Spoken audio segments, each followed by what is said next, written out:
Morning everyone. Good morning. देखो आज की क्लास से हम लोग क्लास 10th का चैप्टर जो है सो बायोलॉजी, जैसे क्लास 10th में 3 टर्म्स होते हैं ना, साइंस में यदि हम लोग देखें तो उसमें 3 भाग में बांटा गया है, केमिस्ट्री, बायोलॉजी और फिजिक्स। तो आज हम लोग फर्स्ट चैप्टर स्टार्ट कर रहे हैं जिसका नाम है जैव प्रक्रम। इंग्लिश में इसको कहते हैं लाइफ प्रोसेस। देखो हम लोग इसको जो है सो पूरा डेप्थ में डिटेल में पढ़ेंगे और एग्जाम के इंटरव्यू से जितना भी डेप्थ में एग्जाम से इस चैप्टर से किसी भी तरह का कोई क्वेश्चन आ जाए तो वो छूटने वाला नहीं है। हम लोग ऑफलाइन क्लास के साथ साथ हम लोग ऑनलाइन क्लास भी देखेंगे। यदि ऑफलाइन में बाय द वे कोई डिस्टर्ब हो गई, चाहे कोई नहीं आ पाया, तो ऑनलाइन में जाकर के उसको पढ़ सकते हो। समझा कि नहीं? देखो हम लोग इसको बायलिंगुअल पढ़ेंगे। बायलिंगुअल कहने का मतलब हिंदी भी और इंग्लिश भी, दोनों टर्म्स में हम लोग देखते चलेंगे। इसको इंग्लिश भी देखेंगे और हिंदी भी देखेंगे। इससे बेनिफिट्स क्या है पता है? यदि इंग्लिश हमारे पास रहता है तो 10th के बाद लोगों को जो है सो 11th करना पड़ता है और 12th करना पड़ता है, और वहाँ पर फैकल्टी जो है सो चेंज हो जाती है। यदि साइंस फैकल्टी लोगे तो साइंस फैकल्टी लेने के बाद वहाँ पर लैंग्वेज चेंज हो जाएगा, इंग्लिश ही सब कुछ पढ़ना पड़ेगा। हजारीबाग में हिंदी का कोचिंग कहीं नहीं मिलेगा, समझा कि नहीं? साइंस के लिए तो इंग्लिश पढ़ना पड़ेगा। अब वहाँ पर होगा क्या, कोई भी चैप्टर सब 10th और 9th का ही रिलेटेड चैप्टर रहता है वहाँ पर, लेकिन वहाँ होगा क्या, यदि इंग्लिश की जानकारी नहीं होगी ना तब जाकर के वहाँ दिक्कत होगा। दिक्कत क्यों होगा? क्योंकि सारा चीज़ तुमको पता है, सारा कॉन्सेप्ट तुमको पता है, सारा कुछ पता है, लेकिन सिर्फ पता नहीं होगा तो क्या नहीं होगा? इंग्लिश नहीं होगा। और वहाँ पर टीचर वही बात बताएंगे लेकिन समझ में नहीं आएगा क्योंकि इंग्लिश नहीं रहेगा। समझा कि नहीं? इसीलिए हम लोग क्या करेंगे, इंग्लिश को और हिंदी को साथ ही साथ लिखते चलेंगे। बायलिंगुअल इसको हम लोग पढ़ेंगे ताकि आगे किसी भी तरह का कोई प्रकार का दिक्कत ना हो। देखो चैप्टर का नाम है लाइफ प्रक्रम। इंग्लिश में इसको कहते हैं लाइफ प्रोसेस। जैव प्रक्रम मतलब लाइफ प्रोसेस। इसका मतलब होता है कि हमारी जो लाइफ है, हमारा जो जिंदगी है, हम लोगों की जो लाइफ है, सजीव का जो लाइफ है, निर्जीव का जो लाइफ है, ये लाइफ किस तरह चलता है, इसका प्रक्रिया क्या होती है। जैसे कि मान ले हम लोग एक इंसान है, हम एक इंसान है, तुम लोग भी इंसान हो, तो बात है कि हमारा जो लाइफ चल रहा है, हमारे बॉडी में ऐसा क्या क्या चीज हो रहा है, कौन कौन सा प्रोसेस हो रही है जिसकी वजह से आज हम लोग जिंदा हैं, है कि नहीं है? हम लोग आज लिविंग हैं, तो लिविंग क्यों है? हमारे बॉडी में कुछ तो प्रक्रिया चल रहा होगा, हमारे बॉडी में कुछ तो प्रोसेस चल रहा होगा। तो हमारे बॉडी में कौन कौन सा प्रोसेस चल रहा है जिसकी वजह से हम लोग आज लिविंग में हैं, मतलब आज हम लोग जिंदा हैं, उसी चीज को इस चैप्टर में हम लोग को क्या करना है? पढ़ना है। जैव, जैव मतलब जीव, प्रक्रम मीन्स प्रक्रिया, प्रक्रम मीन्स प्रक्रिया, यानी लाइफ का क्या प्रोसेस है, हमारा बॉडी किस तरह से चल रहा है, किस तरह से जिंदा है, उसी चीज को हम लोग क्या करेंगे? पढ़ेंगे। कोई दिक्कत नहीं। देखो यदि जीव की बात करें, जीव को हम लोग क्या कहते हैं? Living things. Living things. जीव जो होते हैं 2 प्रकार के होते हैं, ये बात तुम लोग को पता होगा। सिर्फ हम यहाँ पर देखेंगे कौन कौन से प्रकार हैं। एक जो है जिसको हम लोग कहते हैं सजीव, एक को क्या कहते हैं? सजीव। इसको कहते हैं लिविंग थिंग्स। लिविंग थिंग्स ये जानता है। और दूसरा जो है जिसको कहते हैं निर्जीव। निर्जीव, और निर्जीव को इंग्लिश में क्या कहते हैं? Non living things. Non living things. अब बात यह है कि किसको हम लोग लिविंग थिंग्स कहेंगे, सजीव कहेंगे, और किसको हम लोग निर्जीव कहेंगे? कोई बता सकते हो क्या? सजीव किसको कहेंगे, निर्जीव किसको कहेंगे? कोई बता सकते हो? जिसमें जान, ये जान है क्या? हाँ, जो श्वसन करता है और जो गति करता है और वृद्धि करता है और कार्य करता है, और अरे काम तो दूसरा भी करता है, भी मारकर भी काम कर रहा है, इससे काम करवा रहे हैं ना, तो क्या ये सजीव है? क्या नहीं है। देखो यदि हम इन दोनों के बीच में अंतर को देखें, सजीव और निर्जीव को, तो सजीव में यदि हम लोग देखें तो इसमें होता क्या है? इसमें श्वसन होती। क्या होगा इसमें? श्वसन। श्वसन को इंग्लिश में कहते हैं रेस्पायरेशन। श्वसन को इंग्लिश में क्या कहते हैं? रेस्पायरेशन। श्वसन होगा मतलब कि श्वास लेंगे, एक निर्जीव चीज है वो क्या श्वास लेते हैं? क्या नहीं लेते हैं। जितने भी नॉन लिविंग थिंग्स है वो श्वास नहीं लेते हैं, बल्कि श्वास कौन लेते हैं? लिविंग थिंग्स लेते हैं। ये निर्श्वासन करेंगे क्या? ये श्वसन नहीं करेंगे। तो डायरेक्ट काट कूट कर दिए, मतलब समझ जाना कि इसमें श्वसन नहीं होगी, इसमें श्वसन नहीं होगी। दूसरा है कि इसमें उत्सर्जन होता है। उत्सर्जन समझते हो? उत्सर्जन को एक्सक्रेशन कहते हैं। उत्सर्जन को क्या कहते हैं? एक्सक्रेशन। हम लोग को पढ़ना है, अभी हम लोग इस चैप्टर में श्वसन पढ़ेंगे, उत्सर्जन पढ़ेंगे, पूरा डिटेल से हम लोग को इसको पढ़ना है। उत्सर्जन किसको कहते हैं? हमारे शरीर में जितने भी गंदे पदार्थ हैं, उस गंदे पदार्थ को बाहर निकालने का जो प्रोसेस होता है उसे ही हम लोग कहते हैं उत्सर्जन। उसे हम लोग क्या कहेंगे? उत्सर्जन। समझा कि नहीं? अब हम लोग खाते हैं कस के, अब खाते हैं कस के तो ऐसा थोड़े नहीं कि सबको पेट में रखते हैं, उसको बाहर जाकर के खाली करते हैं ना। कोई लोटा पानी लेकर के खाली करता है, तो कोई बाथरूम में जाकर के खाली करता है ना। तो एक तरह से देखें कि शरीर के अंदर जितने भी गंदे पदार्थ हैं, चाहे वो सीतर हो, वो पसीना हो, चाहे वो लैट्रिन हो, चाहे वो पेशाब हो, कोई भी चीज हो, उसको हम लोग क्या करते हैं? बाहर एक्सक्रेट करते हैं। तो वही एक तरह का हो गया उत्सर्जन। जो प्रोसेस हो रहा है, जो प्रक्रिया हो रही है, जिस प्रोसेस के द्वारा हम लोग उसको बाहर करते हैं ना, वही क्या कहलाता है? उत्सर्जन। हम लोग तो वो प्रोसेस देखेंगे, उसमें टेंशन लेने की जरूरत नहीं है। तीसरा, जिसमें वृद्धि होता है। वृद्धि, वृद्धि को इंग्लिश में क्या कहते हैं? ग्रोथ। अब इसमें होगा उत्सर्जन क्या? इसमें उत्सर्जन नहीं होगा, उत्सर्जन नहीं होगा। अब वृद्धि मतलब जो लंबाई बढ़ेगी, लंबा। जब हम लोग छोटे थे तो कोई 2 किलो का, कोई 3 kg का, कोई 3.5 kg का, इतना ही था। जब हम लोग जन्म हुए थे तो उतना ही थे। आज देखो बहुत लोगों का वेट हमसे भी ज्यादा होगा, तुम लोग का होगा कि नहीं? देखो मेरा वेट 56 है, 56। तुम लोग का हो सकता है 60 भी हो सकता है, किसी किसी का 70 भी हो सकता है कि नहीं? विवेक सर का लिए तो कितना हो जाएगा? 80 क्रॉस कर जाएगा। हाँ, तो कहने का मतलब है, देखो हम लोग जब जन्म लिए तब इतना बड़ा थे, लेकिन आज जो है सो इतना बड़ा, इतना बड़ा हो गए कि तुम लोग को पढ़ा रहे हैं, इतना बड़ा हो गए कि यूट्यूब में भी चल रही है ना। तो यानी ग्रोथ, जिसमें वृद्धि होगी। और ये देखो मार्कर है, अभी इस मार्कर को इतना बड़ा इसको बनाए हैं, इसको बोलेंगे तू 10 साल तुमको रखेंगे, इतना बड़ा हो जाना, तो क्या होगा? बोला तुम्हारा 50 साल रख बाबू, हम ज्यों का त्यों रहेंगे, हम वृद्धि नहीं होंगे। मतलब जिसमें वृद्धि होगा वो भी क्या होगा? सजीव। वो भी क्या होगा? सजीव। इसके बाद जिसमें वाहन होता है, वाहन, ट्रांसपोर्टेशन, इंग्लिश में कॉन्टेशन कहते हैं, ट्रांसपोर्टेशन। वाहन इसमें भी नहीं होगा। अब वाहन क्या है बता सकते हो क्या? वाहन एक जगह से दूसरे जगह जाना, वो वाहन नहीं है, गति है। देखो शरीर के अंदर ब्लड होते हैं, ये बात पता है? अच्छा से पता होगा कि बॉडी जो होते हैं, बॉडी के अंदर ब्लड होते हैं। ये ब्लड जो है सर्कुलेट करता है। सर्कुलेट मतलब एक जगह से दूसरे जगह तक आते जाते रहता है। हमारा जो हार्ट है ना, हार्ट, दिल समझते हो ना? दिल, बहुत तरह का गाना है दिल पर, क्या दिल पे खुदा रे। तो ये जो दिल है, दिल में होता क्या है? ब्लड का पंप होता है। और ब्लड का जब पंप होता है ना, तो वहां से ब्लड जो है पूरे शरीर में दौड़ता है। हम लोग देखेंगे, इसको पढ़ेंगे। हार्ट को हम लोग को पढ़ना है इसी चैप्टर में, हम लोग को इसी चैप्टर में पढ़ना। हार्ट अटैक कैसे होती है, हम लोग को इसी चैप्टर में पढ़ना है कि जब किसी का दिल टूटता है तो उसके अंदर उदासी क्यों आ जाती है। आहा, बिसलवा बोरा आहा। चलो, तो वाहन कहने का मतलब शरीर के अंदर ब्लड का जो सर्कुलेट होना, या तो न्यूट्रिशन जो होते एक जगह से दूसरे जगह जाना ही क्या कहलाता है? वाहन कहलाता है। क्या कहलाता है? वाहन। ठीक। इसके अलावा जनन, और जनन को क्या कहते हैं? रिप्रोडक्शन। जनन को क्या बोलेंगे? रिप्रोडक्शन। देखो जनन कोई बता सकते हो क्या है? क्या? गुड, एकदम सही। अपने ही जैसे नए जीव को जन्म देना ही क्या कहलाता है? जनन। अपने ही जैसे नए जीव को जन्म देना ही क्या कहलाता है? जनन। और सबसे खुशी की बात यह है कि तुम्हारे सिलेबस में, तुम्हारा साइंस में एक चैप्टर है जनन, रिप्रोडक्शन।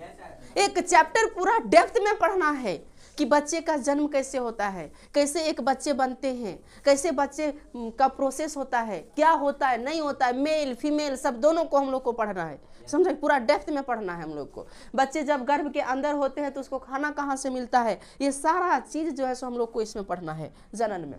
अब बताओ इसमें जनन होगा क्या? नहीं होगा। इसमें जनन होगा? नहीं होगा। इसमें जनन होगा ना? इसमें जनन होगा? नहीं होगा। तो वो एक तरह से हम लोग क्या कह सकते, वह क्या है? निर्जीव। इसके अलावा पाचन, पाचन, पाचन को इंग्लिश में क्या कहते हैं? डाइजेशन।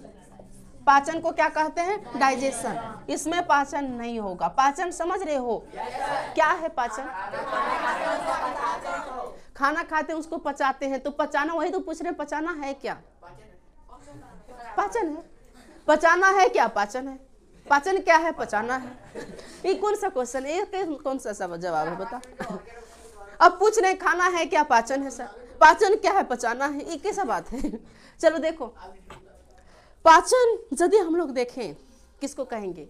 जो भी हम लोग खाना खा रहे हैं, खाना खाते हैं हम लोग, तो खाना खाने के बाद जिस प्रोसेस के द्वारा उस खाने से न्यूट्रिशन को खींचा जाता है, पोषक तत्व को खींचा जाता है, उसे हम लोग पाचन कहते हैं। अब जैसे कि हम लोग खाएं, हम लोग दूध क्यों पीते हैं? ताकत के लिए, प्रोटीन के लिए। अब दूध जब पीते हैं तो दूध से हम लोग को क्या हो रहा है? मिल रहा है प्रोटीन, मिल रही है, बहुत तरह का चीज मिलता है। अब हम लोग चावल खाते हैं तो कार्बोहाइड्रेट मिलता है ना, तो चावल जब खाएं तो वहां से कार्बोहाइड्रेट मिला। अब कार्बोहाइड्रेट जो मिला उसको हम एब्जॉर्ब किए, हमारा बॉडी जिस प्रोसेस के द्वारा उसको खींच रहा है उसे हम लोग क्या कहते हैं? पाचन। अटेंशन लेने की जरूरत है नहीं बाबू, क्योंकि पाचन को हम लोग को पूरा पढ़ना है। एक टॉपिक तुम लोग को मिलेगा, पाचन तंत्र, डाइजेस्टिंग सिस्टम, समझा कि नहीं? तो कहीं बोले सजीव किसको कहते हैं बाबू लोग? तो सजीव कहते हैं वैसा जीव जिसमें श्वसन होता है, उत्सर्जन होता है, वृद्धि होती है, वहन होता है, जनन होता है, पाचन होता है, ईटीसी आदि आदि आदि होता है, उसे हम लोग क्या कहते हैं? सजीव। और जिसमें श्वसन नहीं होगा, उत्सर्जन नहीं होगा, वहन नहीं होगा, जनन नहीं होगा, ये नहीं होगा, उसको हम लोग क्या कहेंगे? हाँ, एक और गति। अरे भुला गए, बता दिया, पहले बताना चाहिए। गति को क्या कहते हैं? हाँ एकदम एकदम सही, गति, मोशन, मोशन नहीं, मोशन। मोशन, गति तो जानता है, एक जगह से दूसरे जगह जाना ही क्या कहलाता है? एक जगह से दूसरे जगह जाना ही गति कहलाता है। यानी अब यदि हम देखें तो हम अभी तुम लोग को पढ़ा रहे हैं तो क्या एक जगह है स्थिर? कभी इधर नाच रहे हैं, कभी उधर नाच रहे हैं, कभी यहीं पर नाच रहे हैं, समझा कि नहीं? तुम लोग भी एक जगह तो रहता नहीं, बैठा भी है तो कोई इधर झुक रहा है, कोई इधर झुक रहा है, कोई दीवार में लटक रहा है, कोई इस तरह झगुआ झुक रहा है कि नहीं? तो एक तरह से देखें तो गति। लेकिन बेचारा ये पोडियम जो यहाँ पर रखा हुआ है, जहाँ है वही है। ये बोर्ड बेचारा जहाँ पर इसको ठोक करके रख दिए कि तू बाबू यहीं रहना, तो यहीं का यही है, न तो इधर जा रहा है न तो उधर जा रहा है। तो एक तरह से हम लोग देखें अभी के लेक्चर में कि सजीव किसको कहते हैं, निर्जीव किसको कहते हैं। कोई दिक्कत? लिखो इसको। चलो देखो, सुनो, रे लड़का, देखो हम लोग अभी सजीव और निर्जीव में अंतर देखें, living things and non living things. अब हम लोग देखेंगे कि एक जीव का निर्माण कैसे होता है, सजीव का संरचना या सजीव का निर्माण कैसे होता है। सजीव का निर्माण इंग्लिश में इसको कहते हैं फॉर्मेशन ऑफ लिविंग थिंग्स। कौन थिंग्स? Living things. समझा कि नहीं? कैसे सजीव का निर्माण होता है? आदमी से होता है। और कुकुर बिलाई का निर्माण कैसे होता है? कुकुर बिलाई से। आखिर में कुकुर बिलाई से कैसे हो जाता है? अब बोलता है आदमी, सजीव का निर्माण आदमी से होता है, तो कुकुर बिलाई का निर्माण आदमी से नहीं होता है रे। तो कुकुर। चलो देखो, ध्यान देना, तुम लोग क्लास 8 में कोशिका सुना होगा। सुना था? जीवन की मौलिक इकाई को ही क्या कहते हैं? कोशिका। तो तुम लोग कोशिका सुना होगा। सपोज दैट यह क्या है? कोशिका है। और कोशिका को इंग्लिश में क्या कहते हैं? सेल बोलते हैं। ये बात बहुत अच्छा से पता है। पता जब एक से ज्यादा कोशिका मिलती है, बहुत सारा जब कोशिका मिलेगा, बहुत सारा जब कोशिका मिलेगा, तो 9th क्लास में एक चैप्टर तू लोग पढ़ा था, उत्तक। और उत्तक को कौन सी कहती है? टिश्यू। टिश्यू पेपर नहीं समझ लेना। जब बहुत सारा कोशिका मिलता है तो बहुत सारा कोशिका मिल करके उत्तक का निर्माण करता है। किसका निर्माण होता है? उत्तक का। और तुम लोग को यह भी पता होगा कि बहुत सारा जब उत्तक मिलता है तो अंग बनता है। जैसे कि मान ले ये टंगरी है, किसी का अंग है, ऑर्गन है। ये किसी का हाथ है, जिसमें हाँ ये हाथ है किसी का। अरे कितना सारा अंग हो गया, राक्षस होगा।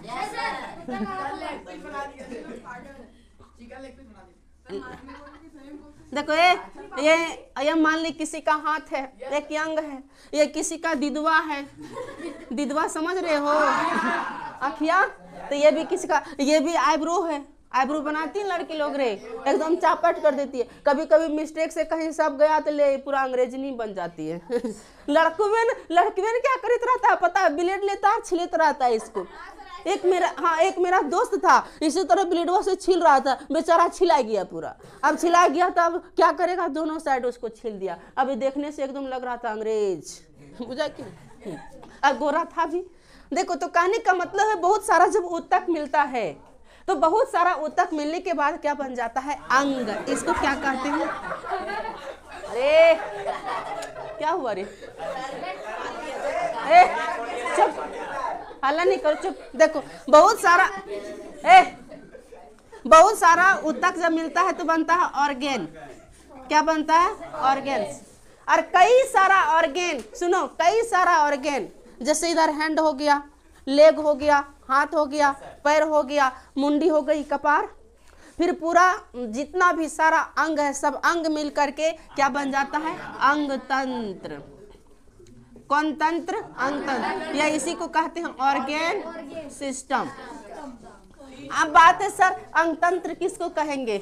सुनो, यदि हम लोग पाचन तंत्र की बात करें, डाइजेस्टिंग सिस्टम, पाचन तंत्र, तब पाचन तंत्र में होता क्या है? जो हम लोग खाना खाते हैं, पीछे जो हम लोग खाना खाते हैं, तो खाना जब खाते हैं तो सबसे पहले मुंह में जाता है। मुंह में 32 गो चक्की लगी है। अब वो 32 चक्की उसको पीसेगा, पीस करके उसको क्या करता है? यहीं पर जो है सो थूक निकलता है, लार निकलता है। अब उसमें मिलाए देगा, अब मिलाए देगा तो चिपचिपा हो जाएगा, एकदम बिल्कुल पिछड़, बुझा कि? अब वो पिछड़ जब हो जाएगा तो वही भोजन को फिर ये ओसोफेगस, ये नली है यहाँ पर गई है, फूड पाइप जिसको कहते हैं, या ग्रसनी कहते हैं, इस ग्रसनी के द्वारा जाएगा कहाँ पर? स्टमक में, पेट। हाँ, पेट जो रहता है, पेट वो नाभि के ऊपर रहता है। हम लोग का हिया से हिया तक पेट रहता है। लड़का लोग का टेंशन नहीं है, लड़का लोग का 1 बीघा पेट है, और लड़की लोग का पेट जो है नाभि से ऊपर तक का रहता है। अब वो जब स्टमक में जाएगा, स्टमक में जाने के बाद स्टमक भी 3 भागों में डिवाइड किया रहता है, जो हम लोग आगे पढ़ेंगे। स्टमक में होगा क्या? 4 घंटा तक उसको कुचेगा। जो खाना गया कितने घंटा तक? 4 घंटा तक उसको कुचेगा। जिस तरह हम लोग मसाला कुचते हैं ना कुचनी में, उस तरह से उसको कुचेगा। कुचने के बाद पूरी तरह से एकदम सतुआ की तरह जब हो जाएगा, तब जाकर के उसको भेज देगा छोटी आंत में। कहाँ पर? छोटी आंत में, स्मॉल इंटेस्टाइन जिसको बोलते हैं। अब स्मॉल इंटेस्टाइन में जब जाएगा, स्मॉल इंटेस्टाइन में एक रौवा जैसा बिलाई देखा है? बिलाई के रौवा देखा है? उस रौवा की तरह स्मॉल इंटेस्टाइन में विली रहता है, उसका नाम है विली, बिलाई, बुझा कि ना? अब वो जो विली दीर्घ रोम जो रहते हैं वो क्या करते हैं समझो, जो भी भोजन में अच्छा चीज है, भोजन में जो अच्छा चीज है, कार्बोहाइड्रेट हो गया, प्रोटीन हो गया, वसा हो गया, विटामिन हो गया, सब उसको खींच लिया। कौन? छोटी आंत सब उसको खींच लेता है। अब उसको जब खींच लेता है तो बच क्या जाता है? सिर्फ पनिया, छुछे पनिया। अब छुछे पानी बच गया, और जो गंदा पदार्थ जो हो गया वो बच गया। अब उसको छोटी आंत से लात मार के भगाता है। कहाँ पर? बड़ी आंत में। और बड़ी आंत पता है किसको कहते हैं? तो लोग खस्सी उसी बनाया होगा, देखना गोबरी इतना बड़ा निकलता है, वो है बड़ी आंत, लार्ज इंटेस्टाइन उसको कहते हैं। अब लार्ज इंटेस्टाइन में जाकर के वो जमा हो जाता है। लार्ज इंटेस्टाइन में क्या होता है? सिर्फ वो लास्ट में आया, इसलिए बेचारा उसको सिर्फ पनिये नसीब होता है, समझा कि नहीं? पनिये, अब पानी नसीब होता है। उसके बाद जो वेस्ट मटेरियल बच गया, वो वेस्ट मटेरियल जाएगा टंकी में। एनस में। अब वो टंकी से फिर हम लोग उसको खेत में जाकर के छोड़ देते हैं। तो हाँ, अब खेत में जो है सो वो सरगत कर देता है खेत को। तो यदि हम लोग देखें यहाँ से लेकर के यहाँ तक, मुंह हो गया, नली हो गई, स्टमक हो गया, small intestine, large intestine, anus, फला फला फला, जो भी चीज अभी बोले, इन सारा चीज को हम लोग एक नाम से जानते हैं, अंग तंत्र। कौन तंत्र? हाँ, वो पाचन तंत्र है। ये पूरा पाचन तंत्र एक तरह का यंग तंत्र है, समझा कि नहीं?